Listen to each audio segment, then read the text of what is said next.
할렐루야! 예수님은 우리의 왕이십니다. 예수님은 나의 왕이십니다.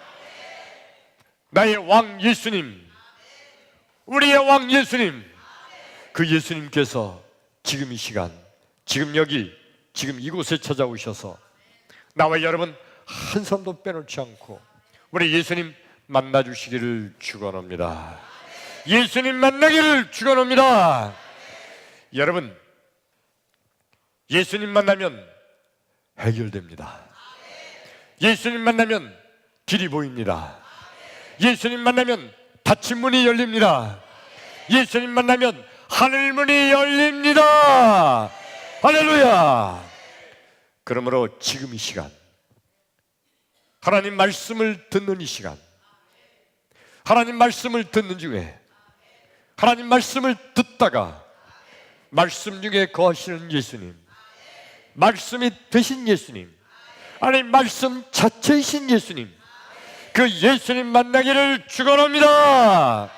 할렐루야! 제가 어렸을 때 살던 시골집 그 뒷곁에는 커다란 감나무가 하나 있었습니다. 어렸을 때 아주 굉장히 큰 나무였는데 해마다 감이 엄청 많이 주렁주렁 열렸어요. 어느 해인가, 제가 아주 어렸을 때로만 기억이 되는데 어느 해인가 아마 가을쯤 된 거겠죠. 감나무를 쳐다보면요, 감이 주렁주렁 열렸고 이 감들이 이제 울긋불긋 이렇게 이제 익어가는 그런 때예요. 어린 마음에 그게 엄청 먹고 싶었습니다. 감이 그 붉게 이렇게 되면 먹음직스럽잖아요. 주렁주렁 감이 열렸는데, 그래 그걸 좀 아버지한테 따달라고 그랬는데 아버지가 야 임마 이거 못 먹어. 맛있게 보이는데 못 먹는데요. 그거 먹으면 뜰버서 못 먹는다. 근데 보기는 엄청 맛있게 보이잖아요. 그래 아버지가 일부러 안 따주는 줄 알고 형들한테도 따달라고 그래도 형들도 야 너 엄마 그거 못 먹어, 더 있어야 된다. 근데도 먹고 싶잖아요.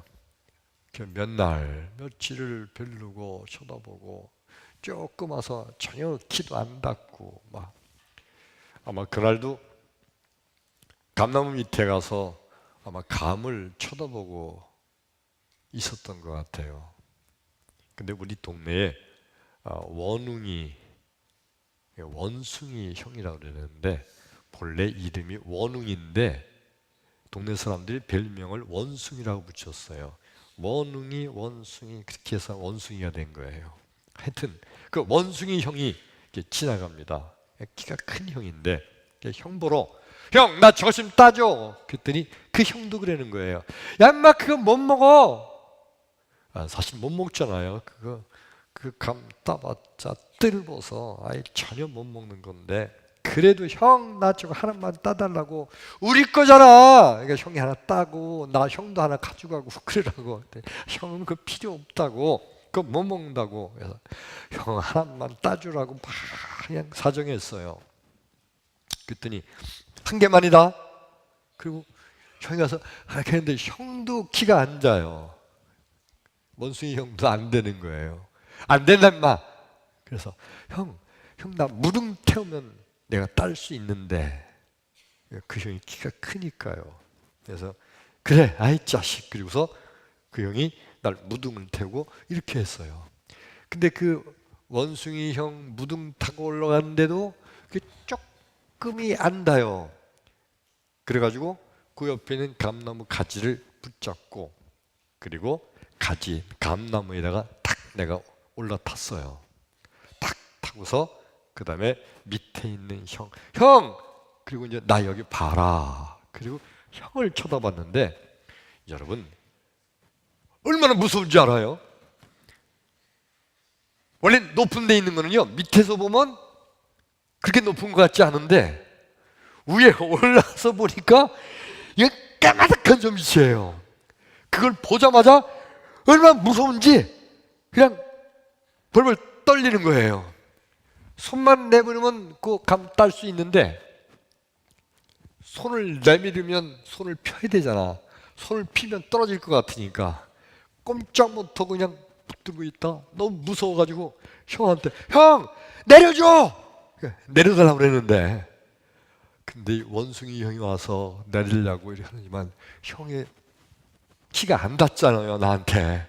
내가 올라가가지고 그러니까 형이 왔다 갔다 하는데도 안 닿는 거예요. 나는 그 형 보면서 그냥 형 내려달라고 막 그러고 또 바람도 부는 것 같아요. 나 가지가 흔들리는 것 같으니까 더 무섭잖아요.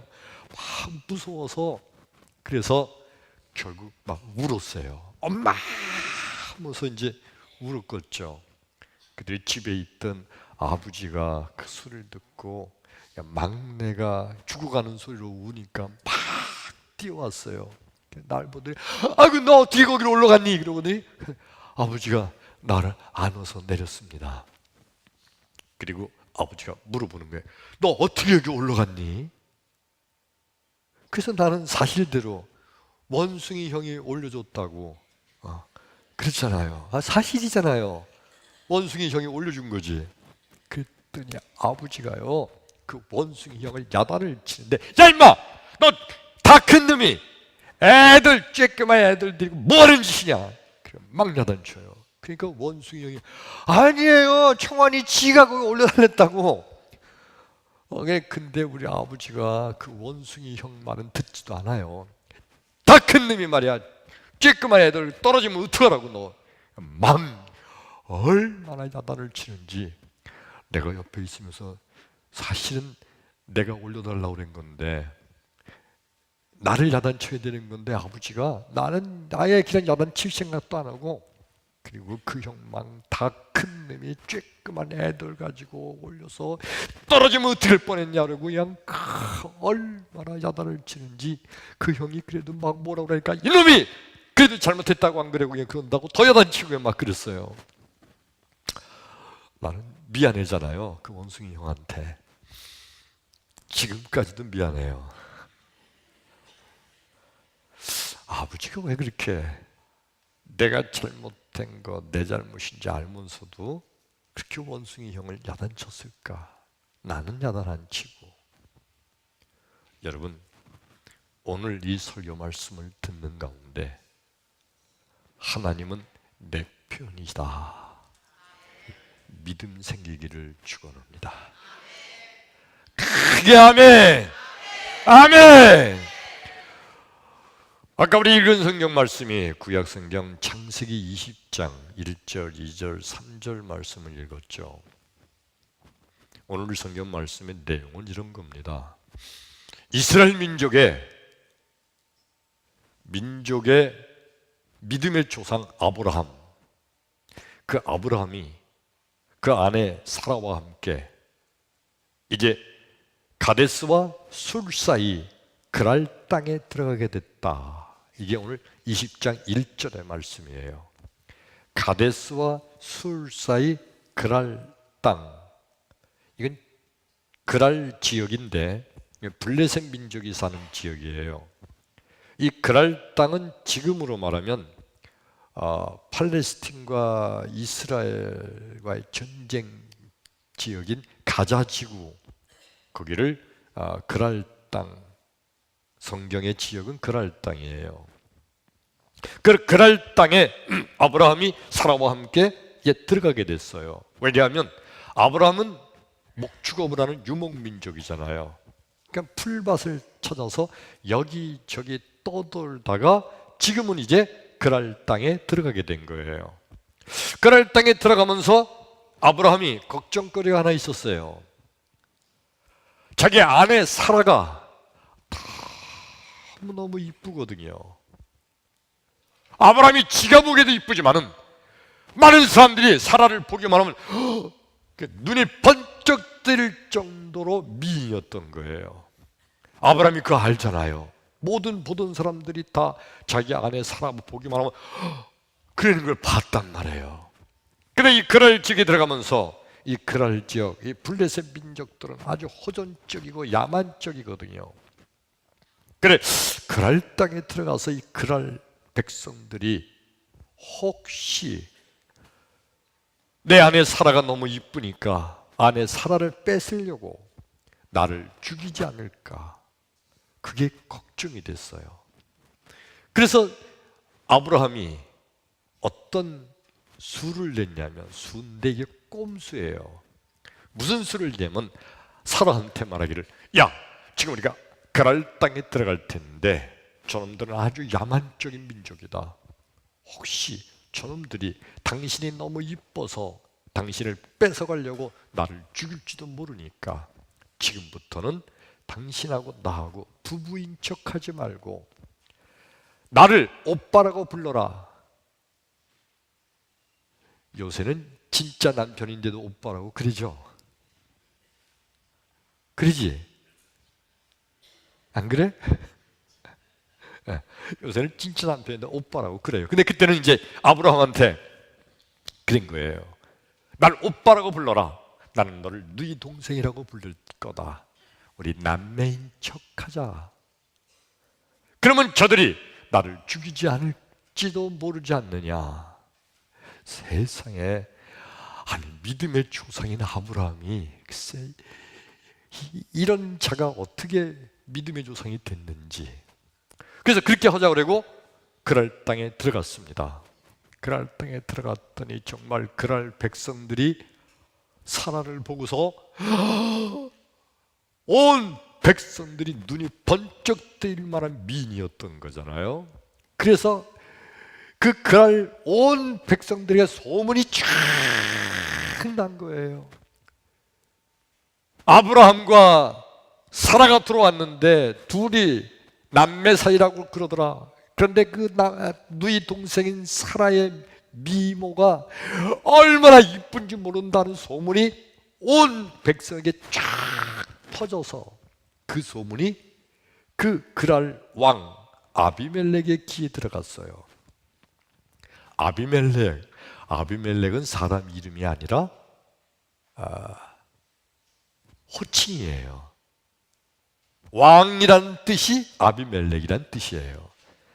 우리나라로 말하면 그러니까 문재인 대통령, 그러면 대통령의 이름은 문재인이지만 대통령이라는 것은 호칭이죠.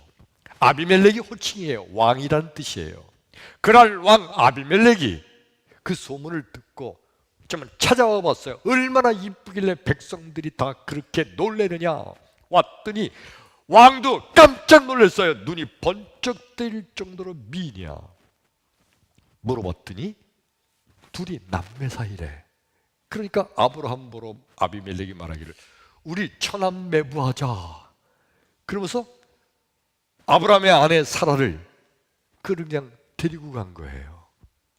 이 아브라함, 믿음의 조상이 된 이 아브라함이 이 쪼다처럼 아내를 뺏기고 가만히 쳐다본 거예요.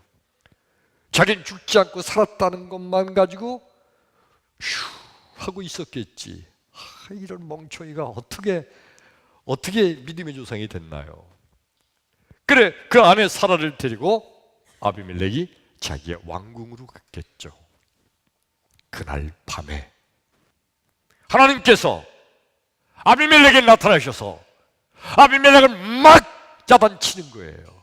너 이놈, 내가 너와 네 식구들 다 죽일 거다.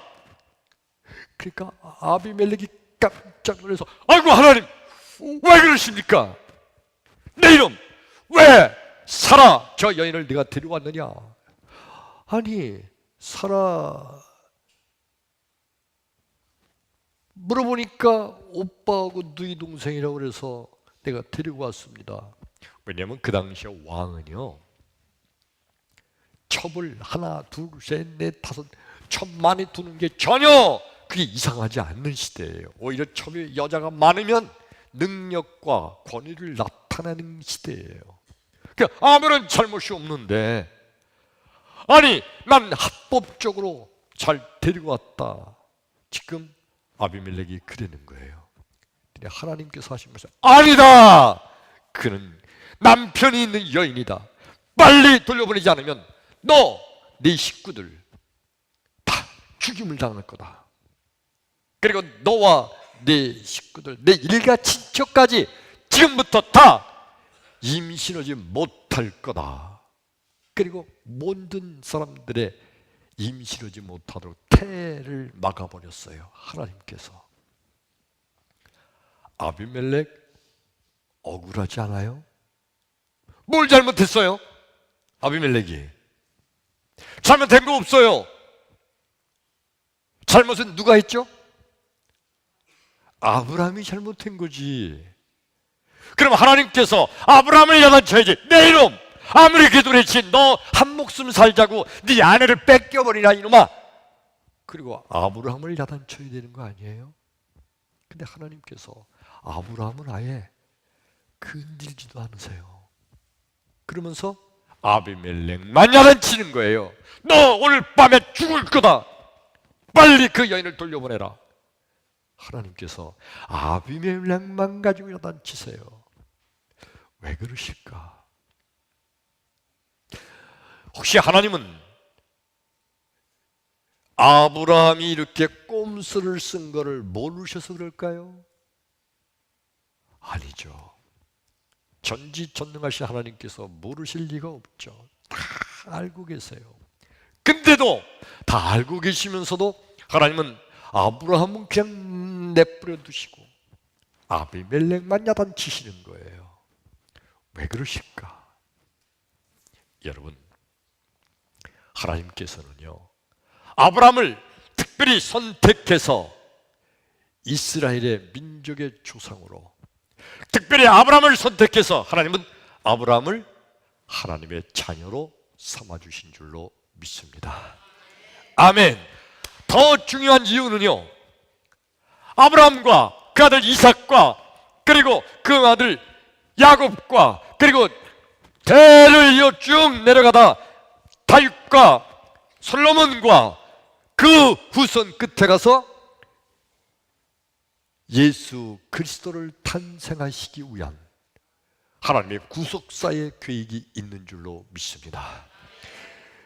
엄밀히 말하면 그러므로 하나님께서는 예수님을 이미 아브라함의 후손 가운데 예수님을 탄생케 할 계획을 가지고 계셨기 때문에 하나님은 아브라함의 혈통을 지키고 보호하셔야 돼요. 그런데 아브라함의 아내 사라를 아비멜렉이 끌고 갔으니까 하나님의 뜻에 어긋났잖아요. 그래서 하나님께서는 그 아브라함을 그냥 혼내시고 야단치시는 거예요. 쉽게 말하면 예수님 때문에 하나님은 아브라함을 지켜주시는 줄로 믿습니다.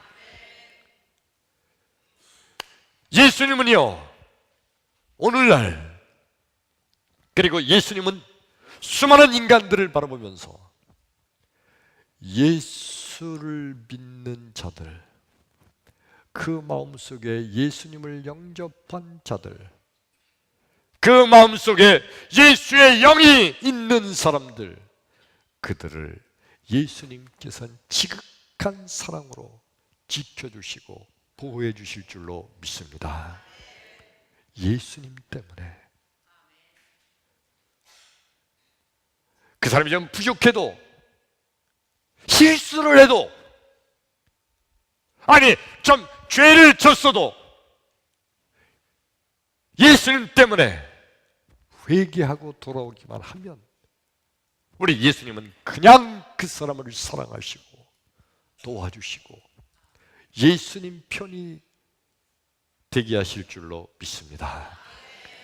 그런데 사람들은 생각하기를, 어떤 생각들을 인간들은 많이 가지고 있냐면, 여러분, 인과응보 사상 혹시 기억나세요? 인과응보. 뭐 기억 안 나는 게 좋아요. 불교에서 말하는 인광보. 내가 이렇게 잘못했으니까 난 이런 벌을 받을 거다. 사람들 다 머릿속에 난 나쁜 놈이니까, 나는 자기가 나쁜 놈인 거 자기가 알잖아요. 난 나쁜 놈이니까 지옥 갈 거다. 난 나쁜 짓을 했으니까 벌 받을 거다. 다 이런 생각을 다 가지고 있어요. 좋은 일을 했으면요, 난 착한 일 많이 했으니까 난 아마 복 받을 걸 하고 그런 생각을 은연중에 가지고 있는 거예요. 그러다가 자기가 어떻게 살다가 실수했거나 잘못했거나 죄를 졌으면, 아, 나는 이번에 실수했어, 잘못했어, 나는 이제 하나님께도 벌을 받을 거야, 다 그렇게만 생각해요. 근데 여러분, 우리 예수님께서 하시는 말씀은요, 마태복음 23장 37절에 보면 암탉이 그 새끼를 자기 날개 아래 모음같이 내가 너희를 나의 그늘 아래 모으려 한 적이 몇 번인 줄 아느냐. 그러니까 우리 주님께서는 암탉이 그 새끼를 그 날개 아래 모아서 보호하고 지켜주는 것처럼 내가 너희를 그렇게 내 날개 아래 보호하고 모아주고 지켜준다. 할렐루야. 비록 암탉은요, 그 자기 새끼가 더러워도, 자기 새끼가 자기같이 안치게 생겼어요. 자기는 노란 닭인데 이건 시커먼 새끼예요. 그래도 자기의 병아리를 그저 딱 그러면서 자기 날개 그늘 아래 보호하는 것처럼 우리 예수님께서는 주의 백성들이 때때로 실수하고 잘못도 하고 때때로 죄를 범한다 할지라도 그저 회개하고 돌아오기만 하면 그대로 지켜주시고 보호해주시고 우리 편이 돼주실 줄로 믿습니다. 바로 이 예수님이 전능하신 하나님 그 자체인 줄로 믿습니다. 바리새인들과 서기관들의 생각은요, 온통 이 바리새인들과 서기관들의 온통 자리 잡고 있는 것은 뭐냐면 율법과 계명을 잘 지켜야 복 받는다. 율법, 계명대로 철저하게 살아야 하나님께서 복을 주신다. 이런 생각에 철저합니다. 그런 생각에 철저하다 보니까 이게 뭐예요? 눈에는 눈, 이에는 이. 아주 철저한 율법 사상이에요. 그러다 보니까 이 눈에는 눈, 이에는 이가 뭐죠? 이렇게 한 대 때렸으면 나도 한 대 때린다. 네가 내 눈을 쳤으면 나도 네 눈을 친다. 내가 잘못을 했으면 내가 벌을 받지. 내가 실수했으면 실수한 것만큼 나한테 손해가 되는 거지. 이걸 너무 자연스럽게 그렇게 생각하던 자들이 바로 바리새인들, 서기관들이에요. 근데 예수께서 하시는 말씀이 뭐죠? 아니다. 아무리 죄를 지었다 할지라도 회개하고 하나님께 돌아오기만 하면 하나님께서는 얼마든지 너희들을 보호하시고 사랑하시고 너희들을 품어주신다. 아멘. 근데 바리새인들이 이 말씀이 이해가 안 돼요. 아니, 죄 졌으면 죄값을 받아야 되고 잘못했으면 그만큼 벌을 받아야 되는 게 마땅하지. 어떻게 잘못하고 죄 졌는데도 회개하고 그냥 돌아오기만 하면 그냥 그 다 없는 힘 잡고 다시 사랑해 주신다는 그 하나님의 사랑의 말씀을 이 바리새인들, 이 서기관들은 이해를 못하면서 그렇게 말씀하는 예수님을 가르쳐서 저 예수가 지가 율법을 안 지키고 지가 계명대로 안 사니까 그러니까 괜찮다고 저렇게 말하는 거라고 하면서 오히려 예수님을 탓하고 예수님을 손가락질하고 예수님을 비웃었던 겁니다. 여러분, 누가복음 15장 21절로 24절에 이런 말씀 아마 기억하실 거예요. 아들이 이르되 아버지여, 내가 아버지와 하늘에게 죄를 지었사오니 나는 지금부터 아버지의 아들이라 일컬음을 감당치 못하겠나이다 하니, 그러나 아버지는 종들에게 이르되 제일 좋은 옷을 내어다가 입히고 손에 가락지를 끼우고 발에 신을 신기라. 그리고 살찐 송아지를 끌어내어 잡으라. 우리가 먹고 즐기자. 이 내 아들은 죽었다가 다시 살아났으며 이 내 아들은 잃었다가 내가 다시 얻었노라. 할렐루야. 무슨 말씀이죠? 탕자의 비유. 맞아요. 탕자의 비유.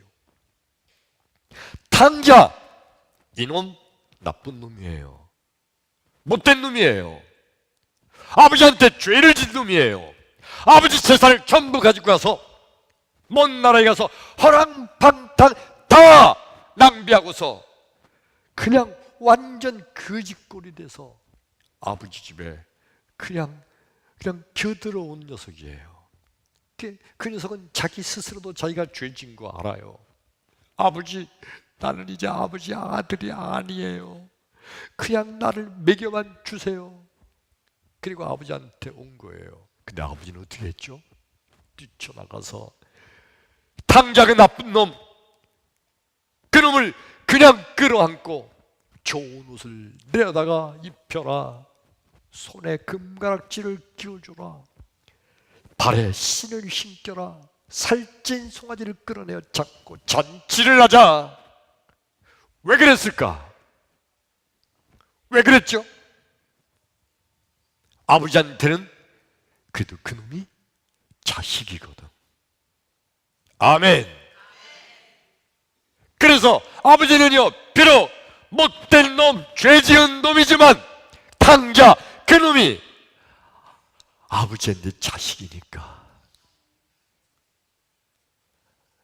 탕자의 편이 돼주신 줄로 믿습니다. 믿음이란 뭘까요? 나와 여러분, 믿음이란 하나님은 내 편이다 라고 믿는 거, 이게 믿음인 줄로 믿습니다.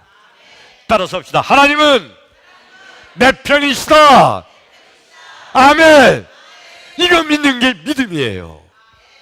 믿음이 없는 자들은요, 나 같은 놈이 어떻게 하나님 편이 될 수 있을까?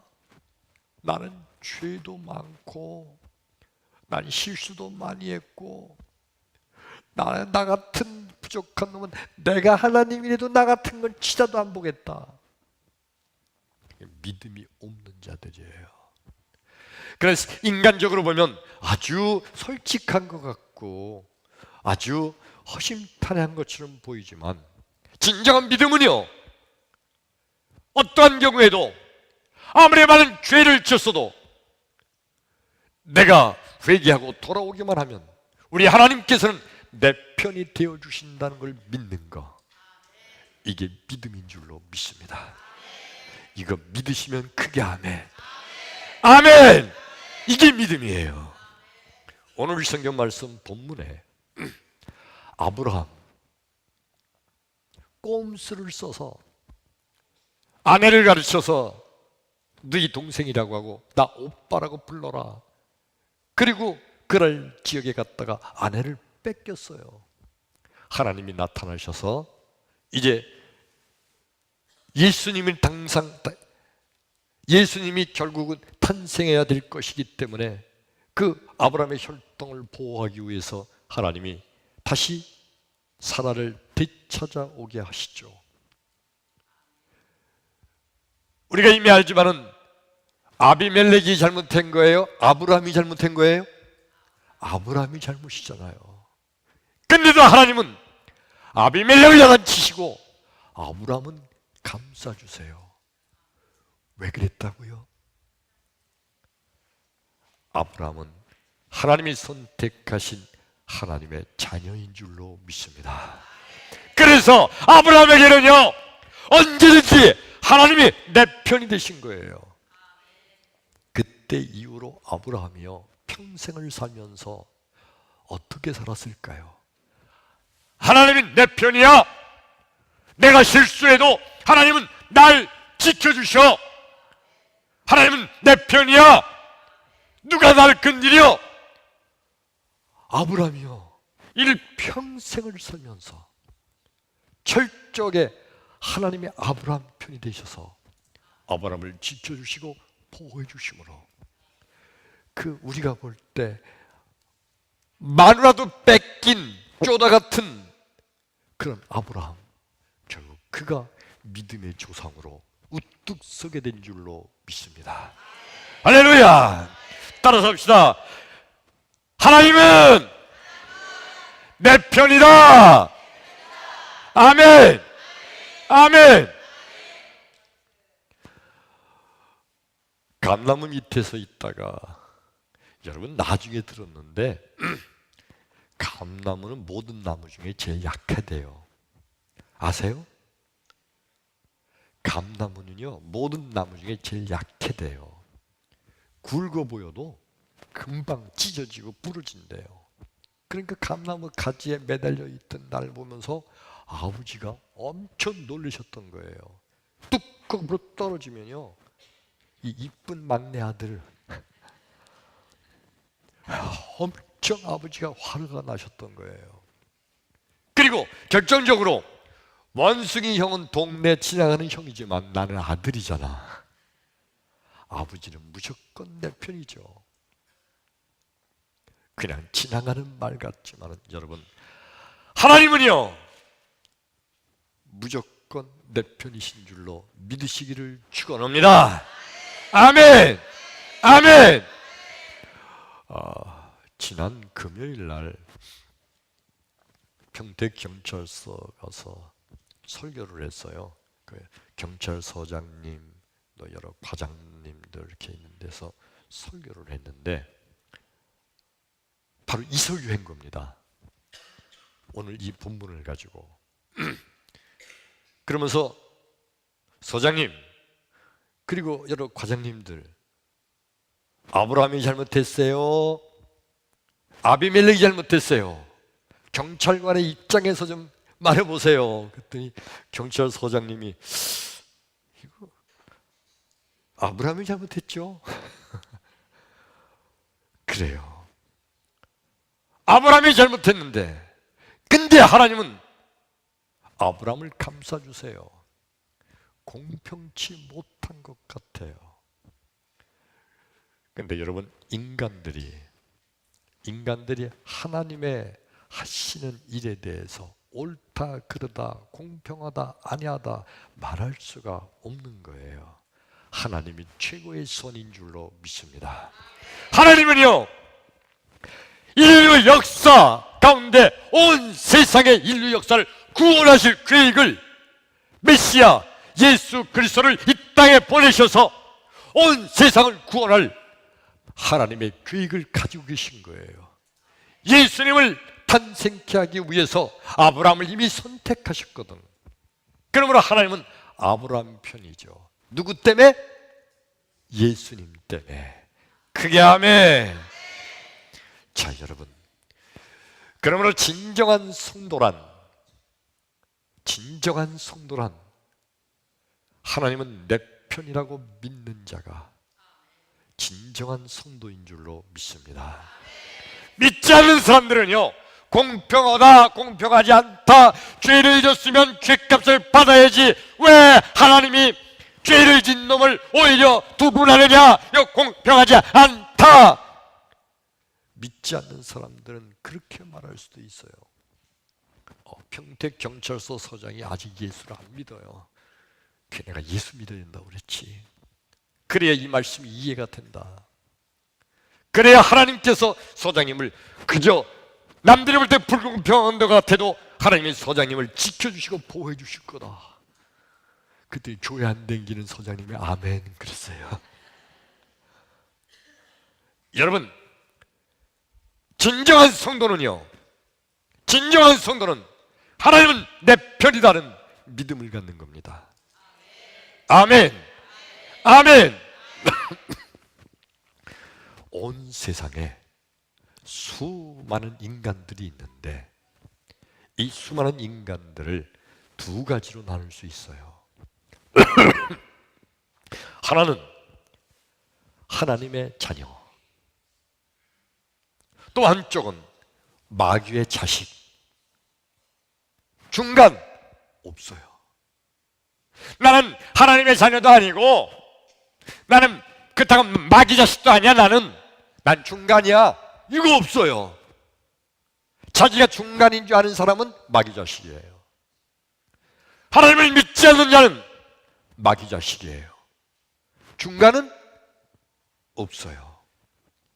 자, 그렇다면 여러분, 하나님께서 하나님의 자녀와 마귀 자식이 있는데 누구 편이겠어요?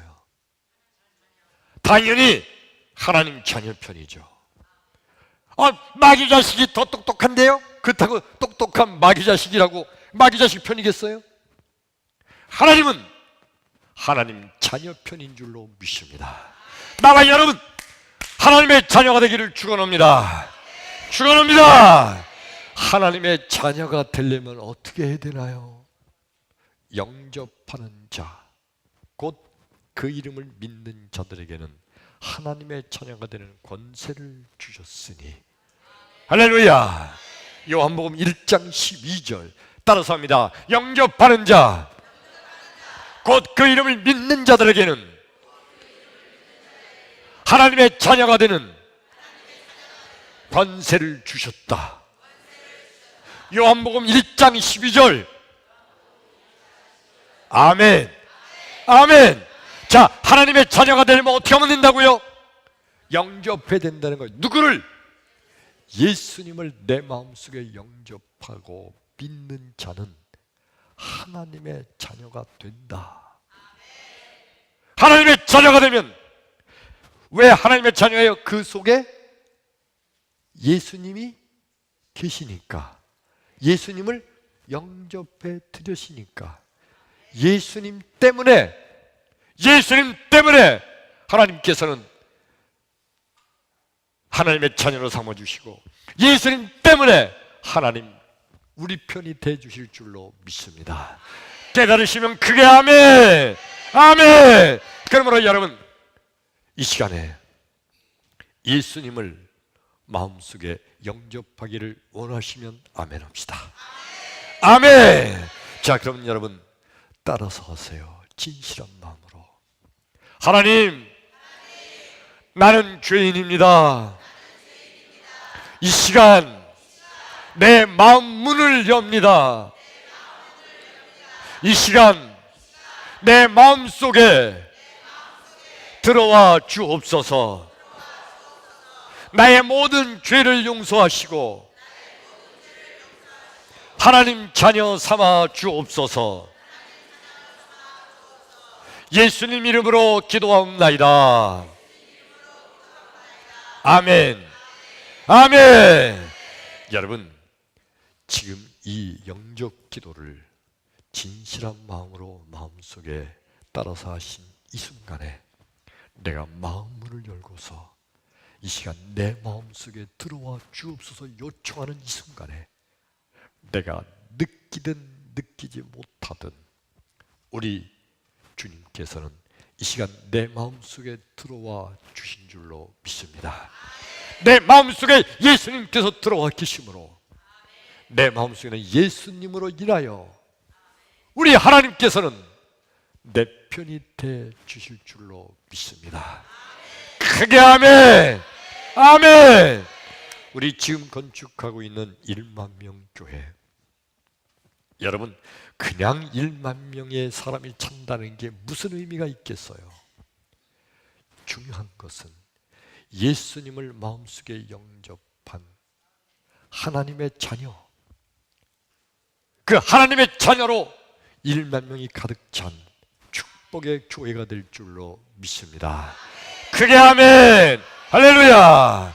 이 시간에 우리 찬양합니다.